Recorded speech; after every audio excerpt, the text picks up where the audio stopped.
course, I teach in our public schools. I'm invested in my community, and I'm deeply concerned with our public money going to these private schools. Governor Lee's Universal Private School Voucher Plan drains money from our public schools. It is a subsidy for existing private school students and a handout to out-of-state special interests. It would redirect hundreds of millions of dollars a year that could be supporting public schools to educate over 90% of our students. This bill creates new costs to Tennessee taxpayers because students funded by the voucher do not have to be current public school students. That means these students are already in private schools, so this is going to cost us new money that we're going to have to pay for these students. This will result in property tax increases maybe. Can we afford that? Who wants that? This voucher is a missed investment. It's a missed investment of $33.9 million in Clarksville and Montgomery County schools over a 5-year period. To put that in perspective, that could fund 612 annual teacher salaries. Private schools are allowed to choose their students. They are not held to the same accountability standards as public schools. This leaves public schools with fewer resources to serve higher proportions of vulnerable populations, such as students with disabilities and English language learners. Because it states it in the bill, these private schools are not required to serve students with disabilities. Data shows that the voucher students are less diverse than their communities and creating a substantial equity concern. We have school choice, like Richie already stated. We have school choice here in Clarksville, Montgomery County. We have academies. I'm a lead teacher of an academy. We have virtual options, or a virtual option. We have a virtual teacher back there, Tanisha Taylor. We have the early technical college at TCAT. We have middle college. If parents want a private education for their children, they have that choice as well, but they should pay for it. We should not, as taxpayers, have to pay for that.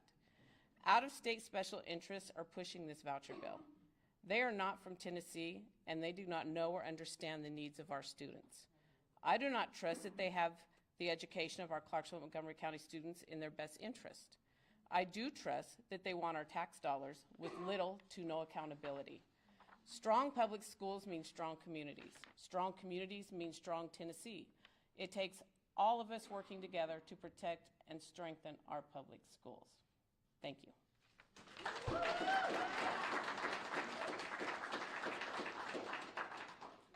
Thank you, Steffi. We're going to do another roll call. All the Gen Xers, raise your hand. Make some noise, Gen X. Woo! Gen X. Nobody loves us. We just have to love on each other. Next, we have Miss Imani Hall. She's a student. Give her some, show her some love.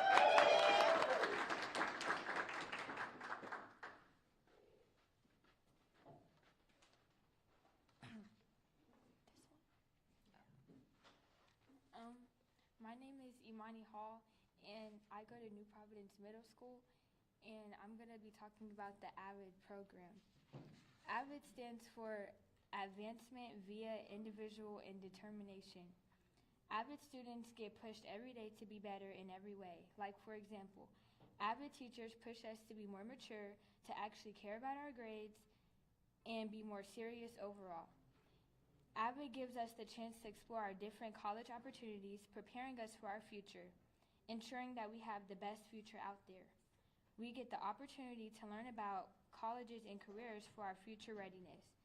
It ensures we get the proper education to be successful in life, which is what every parent wants for their child. AVID prepares us now, show us how y'all care for us. AVID should become present in all CMCSS schools. Yes. She is a part of the Youth NAACP. She has had an opportunity to do some public speaking. She has been such a positive role model.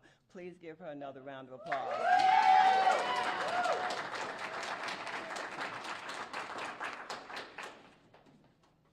Excellent job, Imani. So we're going to give, let's see who we're going to call out. Who should I pick on? Retired teachers, where you at?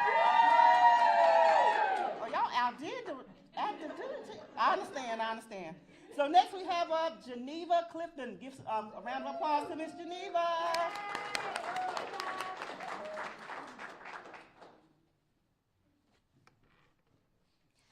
I'm here tonight as a retired teacher and citizen of Cheatham County.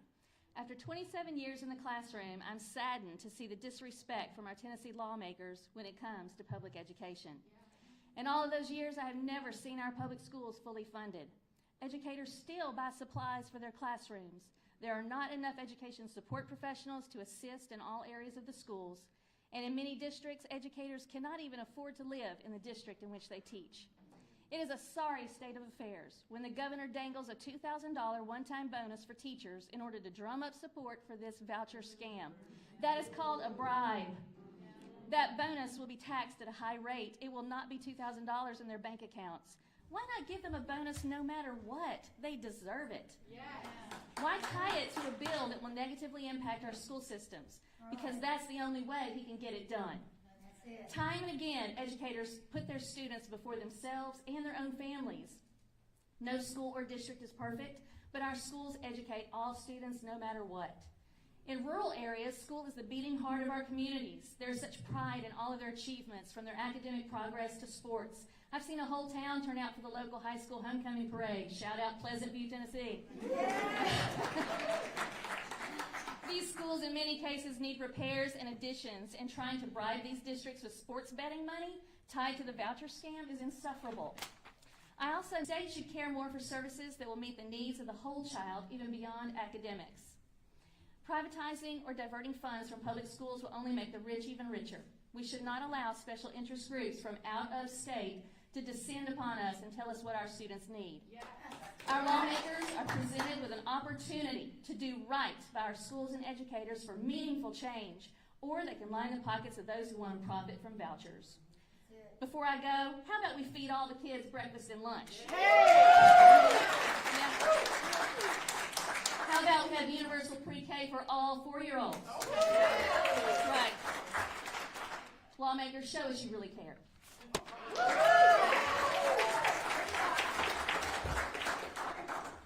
She's a little sassy, ain't she? I like a little sassy, folks. I'm not mad at sassy. Give her another round of applause, folks. Okay, next we have John Patches. Where you at, John?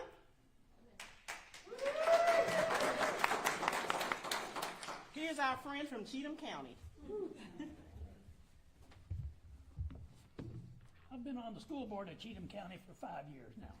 And one thing I've learned, I cannot match the enthusiasm of teachers. So we're going to tone it down a little bit. I'm going to give you some facts. We love you, John. Yeah. So being on there for 5 years, it takes me about 3 years just to figure out how this thing works. You know, how are we doing? How do we get better? And then this third question, how does this voucher program help or hinder us?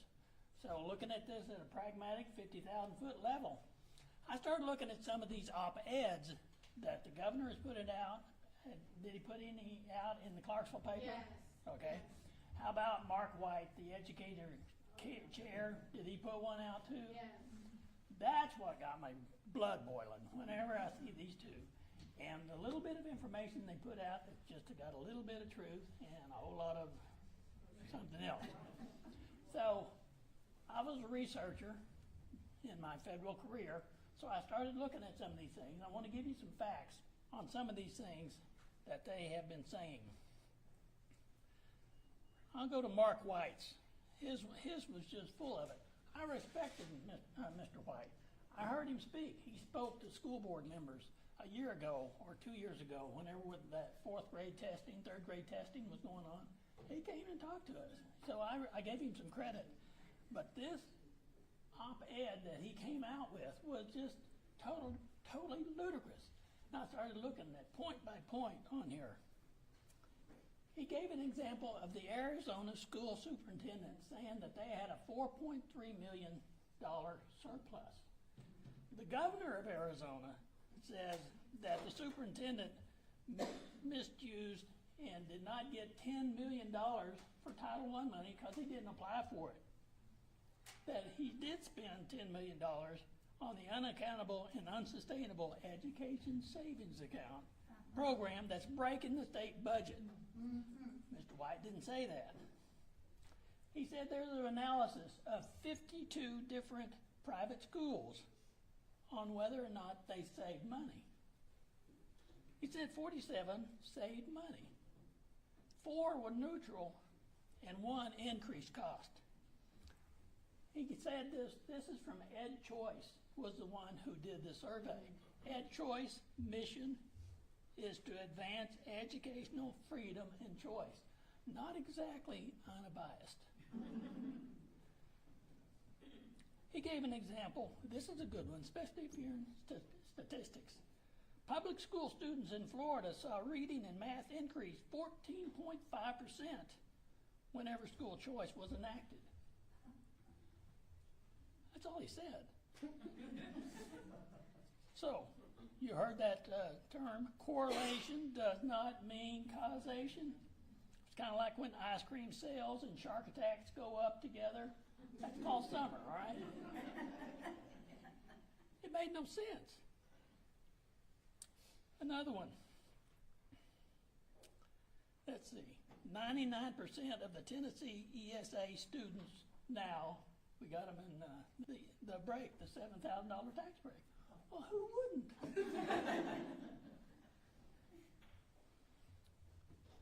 Says 78% of school parents support the education freedom policies. That's where he got this quote. But according to Chalkbeat, anybody read Chalkbeat? Yeah. Yes. They said Tennesseans are split on this issue at this point. And here's the best one. And he talks about the GOP. And he slams the Democrats for what they did before. I came to Tennessee in 2010 when the Democrats were in charge of the General Assembly. And I've seen the switch. And now that I've been looking at this, I say, okay, what's been going on in Tennessee as far as education for the last 15 or 20 years? And I would say both are to blame. Both have underfunded education in Tennessee from the state level. But he says the GOP has invested over $1 billion into teacher pay over the last decade. So I went back and I looked at it. 2013, we ranked 40th out of 50 states in 2013. Now we rank 44th, 10 years later. And you take the rate of adjusting for inflation, Tennessee teachers make 10.4% less today than 10 years ago. Now this is from the National Education Association. I want to commend my speakers before me because point after point after point that I was going to make, you made. There's no use me regurgitating these. But as far as a school board member, you know, I can take questions, I guess. Depends on. Okay, good.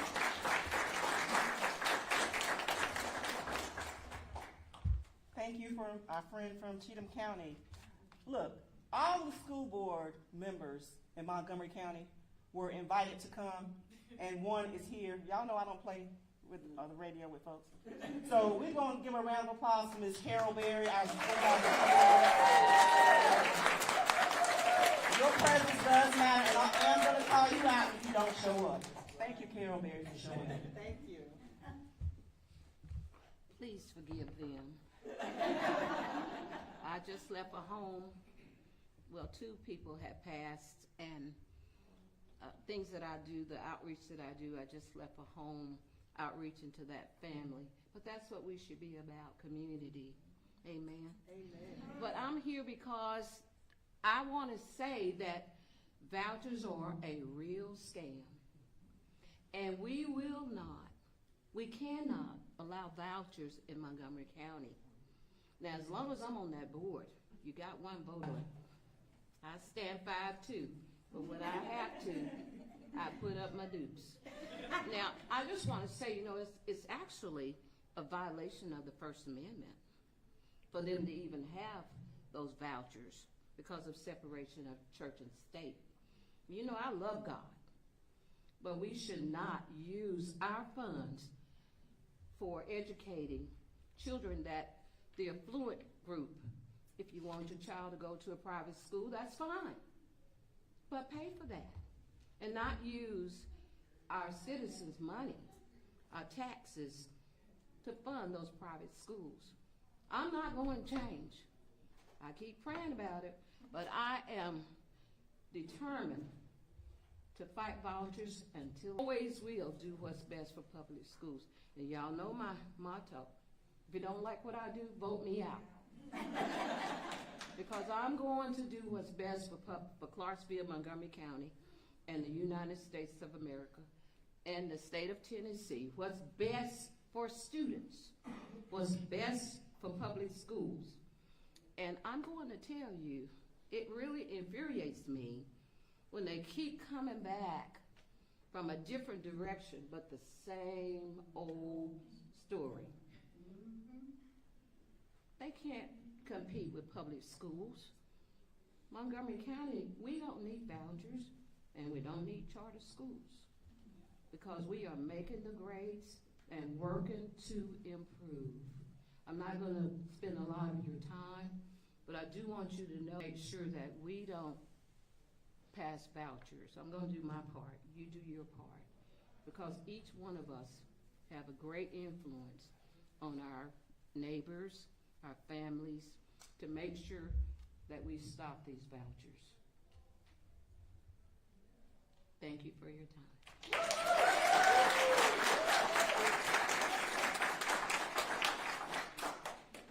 Okay, we're gonna do a little chant. I need some help now. There's gonna be a rhythm check in here. And don't judge me because I'm black and I don't have rhythm. Public school strong! Public school strong! Public school strong! Public school strong! Public school strong! Okay, you did good. Some of y'all got more rhythm than me. Okay. Okay, we do want to open the floor up to anybody who would like to make comments. We were asked that you please keep your comments to 2 minutes, 120 seconds. Can you do that? I can try. Okay. Come on up. Make sure you introduce yourself to the audience. I'll try to zoom through. I was excited. Man, this is a tall microphone. My name is Maxwell Jasper. My students, if they call me anything, I specialize in teaching students with moderate to severe disabilities, behavioral issues, and psychiatric diagnoses. School choice is not always a choice for my students. My students have complex needs. They require specific services implemented with fidelity. They require staff that has been trained to meet their needs. The children specific to me often have special teams, special codes, weeks, months, even years dedicated to our students' rights. The rights they have to be included in their educational environment. The rights they have to be differentiated instructions. The rights they have to be protected from harm and ridicule. In addition, I teach exclusively in Title I schools. These schools receive extra funding due to the percentage of families living below the poverty line. Homeless families, unemployed families, families struggling with addiction, mental health problems, students who need access to things like clothes closets and culturally aware education and free family engagement opportunities. These services cost money, large amounts of it. So when I think of that gargantuan figure, $144 million, a number that would make any teacher faint, it's like a slap in the face. There are hundreds of thousands of pre-existing students, pre-existing schools who need that money too. Governor Lee intends to strip this funding using money meant for public schools to fund private entities. It's not a choice for all families. Parents can choose all they want, but schools make that final selection. I want you to imagine what happens 5, 10 years after this voucher bill passes.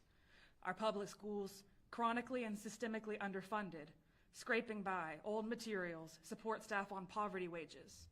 Private schools bolstered by government money and filled with well-educated, desirable, wealthy children. Who's left in these public schools? I'll tell you who. My students. My students are left in those public schools. Kids with disabilities, behavioral issues, homeless kids, abused kids, Kids hoping to God their free lunch isn't cut next year because it's the only hot meal they get that week. Autistic kids and kids in wheelchairs left to sit in front of blank walls because their school can't afford support staff. English language learners denied access to private schools because they refused to pay for interpreters and certified instructors. You put all these students in these private schools that they don't want and provide an underserved demographic with an underfunded education. And each year, dedicated staff quit, fleeing to jobs with better pay and benefits. Each year, data is collected a little less. Fidelity falls through a little more. Lesson becomes less engaging. A love of learning fades and dies. Students fall through those cracks. And still, that standardized testing, year after year, scores lower and lower as private schools cherry-pick ideal candidates and leave the rest to a broken system. And as the scores drop, so does funding. And it starts again, a vicious cycle where the only ones winning were the ones born 5 steps from the finish line. Thank you.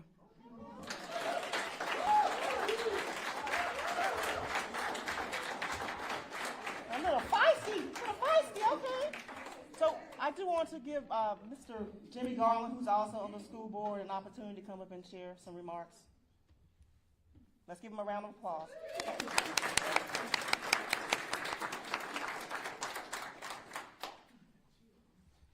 It's nothing to do with the school board itself, but there's a difference between disinformation and facts.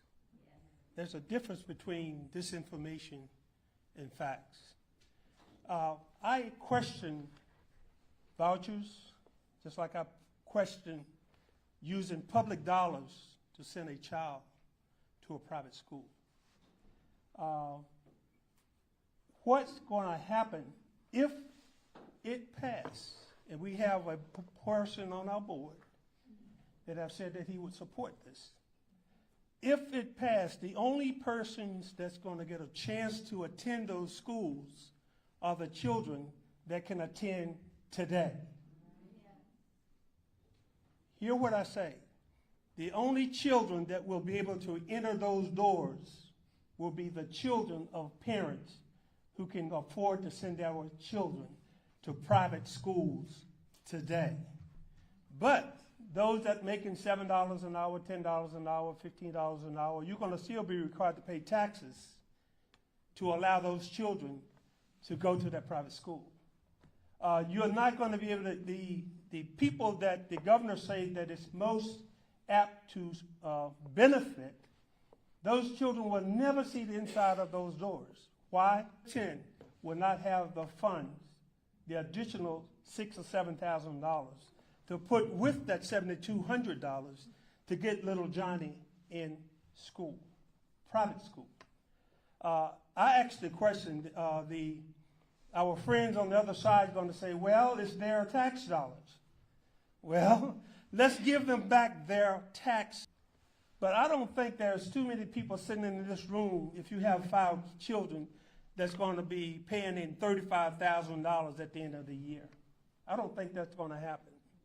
But if the voucher program come and that family decide to take all of those children out of public schools, $35,000 going out the door with the child. And now they are trying to say that that $35,000 will not affect public schools. Come on now. Now, I was born a day 75 years ago, okay, but not yesterday. And I know that if 100 kids leave out of our school system, that's going to be close to $1 million. Am I right? The math will tell me that. I mean, I don't do this new math. But the math tells me that if 1,000 kids leave our public school system, close to $1 million walk out the door. Where is that money coming back? How are we going to get the money back into the school system?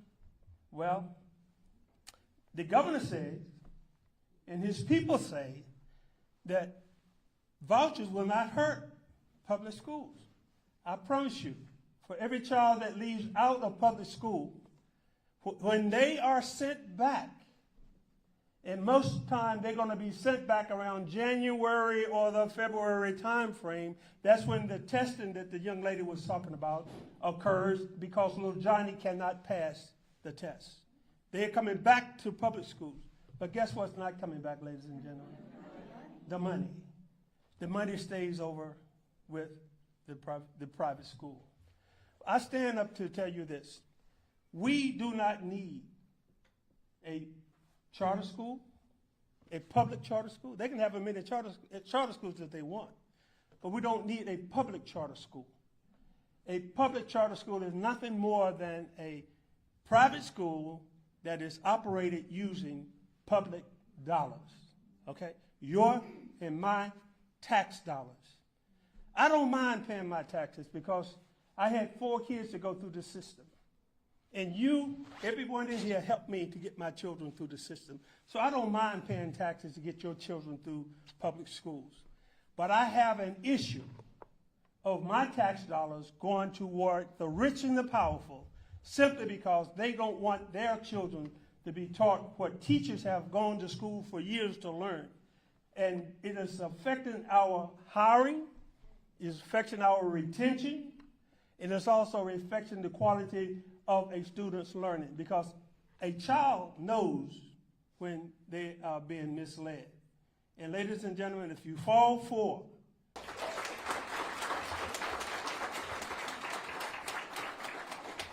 Thank you, Mr. Garland.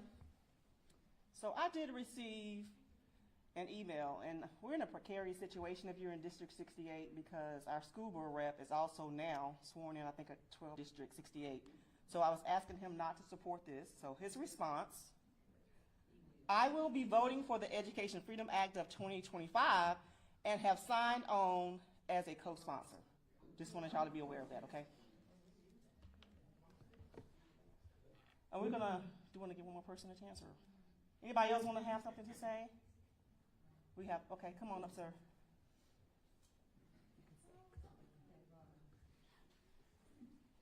Introduce yourself. Let's give him a round of applause. My name is Ron Pendergrass. Most of you know me from one time or another.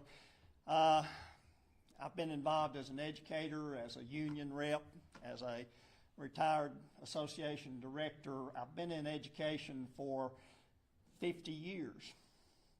Here's what I want to say. 50 years ago, a professor said to me in a class, there's going to come a day when big business and the rich are going to see the money that's involved in education, and they're going to come after it. And there's a lot of arm twisting going on that we don't even know. And I'm going to bring up one example.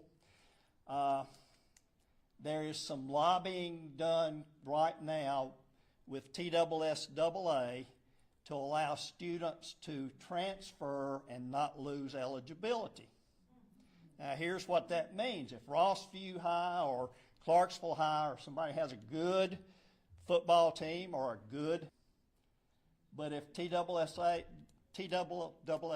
changes their regulations, then I can recruit that young man or that young lady, bring them to my private school, have a winning season, get some money along with it, and what does that do to the other school's athletic program? Okay, so there's those things going on. Thirdly, and I'll stop here, find out if you're in Montgomery County, if you're a Montgomery County resident, don't just assume that your school board member is going to vote against vouchers. Okay? I think I can count. Okay? Politicians all know how to do one thing, and that is count. Okay? So make sure you understand. You've got 2 votes in here, I feel pretty strongly. Okay? But I don't know about 4 people on that board, and you better find out.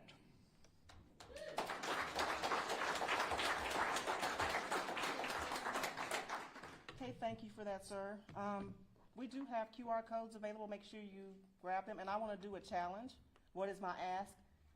I don't know all of you, and I'm sure you don't know each other. So don't leave here without making a new friend. Can we do that? Can we make a new friend? I know it's going to be hard for introverts, but just step outside your comfort zone. You'll be okay. All right. So this is what some of you have written regarding what we could do with the money besides vouchers. So let's see. We have more SPED funding. All right. Assistive and augmentative communication. This one is my favorite one. Feed the children. All right. More funding for gifted education. Grounds building. Counselors, psychologists. Is there a mental health crisis going on? How about livable wages for the staff? Career education. Nothing? Okay. Universal pre-K. I talked about that last night at the county commissioner meeting, so. Universal pre-K? So we can stop the school to prison pipeline? And no baby jail in Montgomery County? No baby jail in Montgomery County? Okay. So that's what we have. I'm just the voice right now, but y'all know who the grassroots organizer of Montgomery County is. Can we please give a round of applause to Rosa Ponce, please? Stand up, Rosa. Thank you, Rosa, for all that you do behind the scenes. We appreciate you. She was strolling the heck out of somebody during elections. So no one's going to out-troll Rosa. But thank you all for coming. And let's make sure we make a new friend, introverts, you too. Thank you all for coming. Oh, Rosa. Well, and before we go, I know we have a little bit more time. I'm just wondering if y'all have questions. We have a lot of experts in the room, right? We have a lot of retired teachers, current teachers. Does anybody have, you heard many speakers today, what are still the questions that you have? What are the other bribes that are in the bill that you want to ask right now, so that when you go back and talk to your neighbor, you can have a good answer for them? So please ask your questions now. Can I make another statement? Keep it under 2 minutes. I forgot to say this when I was standing up there, ladies and gentlemen. The governor authorized $50 million to build 50 schools. Think about it. $50 million to build 50 public charter schools. That's what he authorized. We spent $140, $150, $170 million just to build one building. Where is that money coming from if that school is brought to Montgomery County? Our taxes. Your taxes, but through whom? A county commission. They haven't told us that. They haven't told you that the county commission has become responsible for funding that body once it's become a part of Montgomery County school system. That's why I am so much against it. I was just wondering if, Could you come up here, Karen, please? I was just gonna ask, it's really just a question. On the website, is there an ongoing document of all of the, points that we're making here? Like, is there, so for the conversations, is that on the website, or where do we find that document? I don't know, but they'll probably be collecting all of, so what we're doing here today, Memphis had their press conference. I think Williamson County had theirs virtually, Smyrna, Chattanooga. So like what we're doing here, we're doing across the state, right? So I am follow up on everything that happened today. The other thing I wanted to mention that we're hearing is that the week of January 26th, there will be a special session called.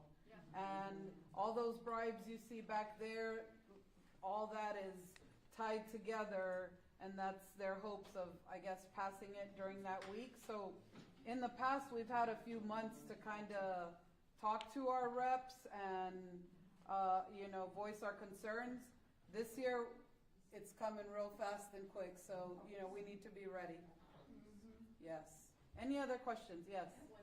Are there representatives that we know that don't support this? I know there were Republicans that didn't support it initially, and they've probably all been switched. Chaz, do you want to tell us?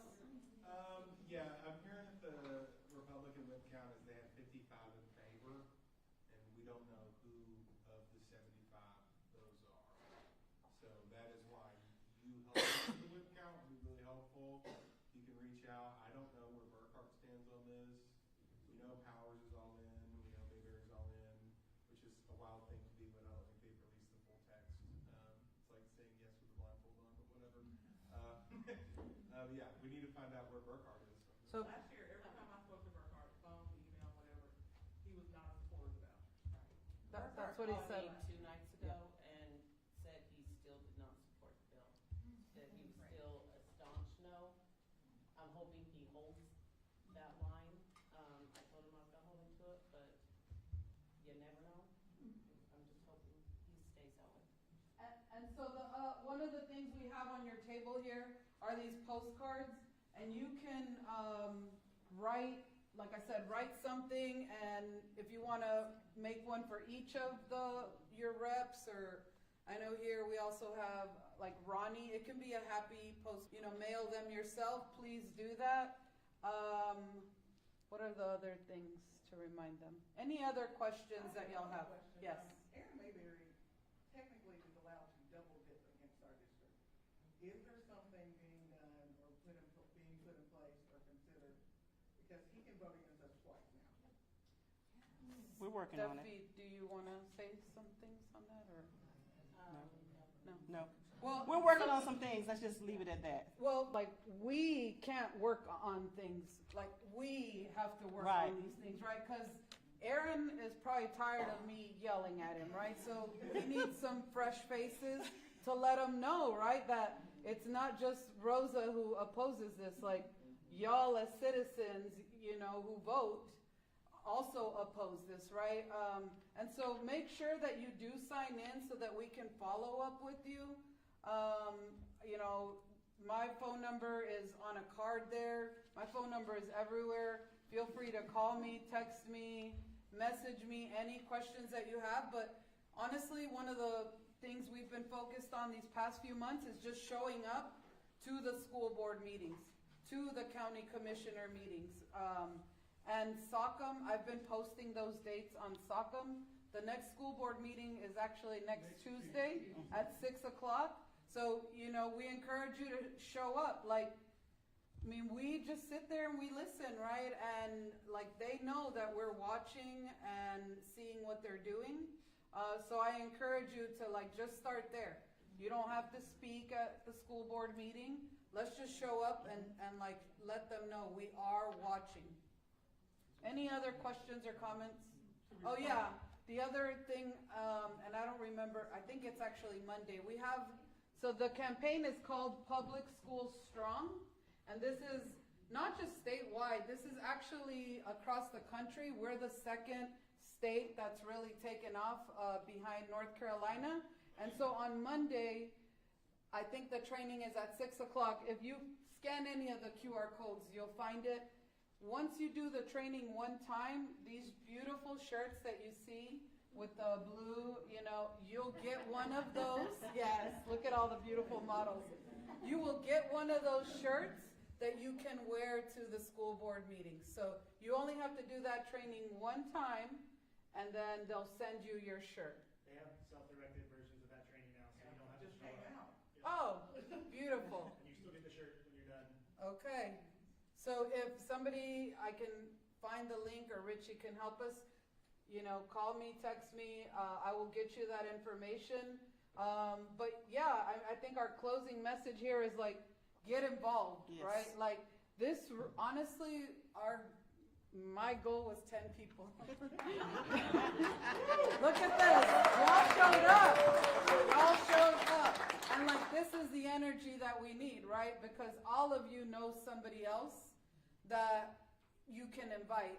And I'm, I've kind of told the people who've been meeting at the school board meetings, I won't be able to attend Tuesdays anymore, but I'm not worried because I know y'all are going to come in and be present, right? So we are all going to take turns showing up. So just figure out where it is that works for you, and let's do it. And thank you to our Cheatham County friends. We're neighbors, right? And we're going to have to support each other in this fight. And so I hope that our neighboring counties also know that we're here to support y'all. Please, I don't know if there's still any pizza, eat. And make sure you sign in. And if you didn't get a chance to fill out our invoice, please do. Please add, we have a few more lines empty. Please add something else. Hopefully, we can deliver that invoice to the governor, so And karaoke starts at 6:30. Thank y'all. What you gonna say? I think you got enough, didn't you? And you still. Yeah, Monica, of course. Oh, Okay. Oh. Okay. Thank you for coming, by the way. Absolutely. Hey, I live out here. Oh, so- do you? Good. So I was like, do you have to come over from Nashville? Oh no, they were like, you can just stay up there. Oh, yay.